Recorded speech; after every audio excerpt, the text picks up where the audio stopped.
On peut se poser la question de savoir pourquoi il était nécessaire de créer un bureau de la défense dans un tribunal pénal international. C'est un incontestable progrès.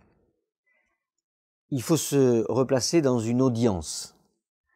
Dans une audience, vous avez un procureur qui accuse, des juges qui jugent, des avocats qui défendent et un greffier qui est là pour organiser le côté administratif de l'audience.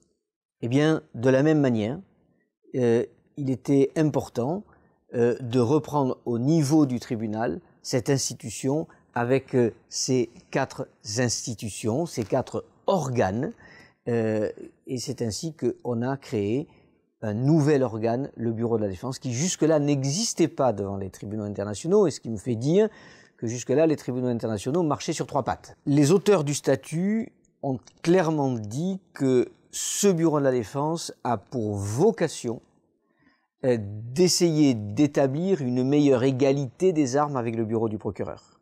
C'est la raison pour laquelle le chef du Bureau de la Défense, comme le procureur, est nommé par le secrétaire général des Nations Unies, par exemple. Alors, mon bureau, qui est lui aussi à plein temps ici, qui est constitué de professionnels qui sont devenus des fonctionnaires, est là pour apporter à ces avocats qui arrivent de l'extérieur un soutien logistique et juridique. Et puis, nous apportons aussi un soutien logistique pour que le moment où les équipes de défense auront besoin de faire leurs enquêtes, nous avons un officier liaison qui est à Beyrouth, qui est là pour aider les équipes sur place.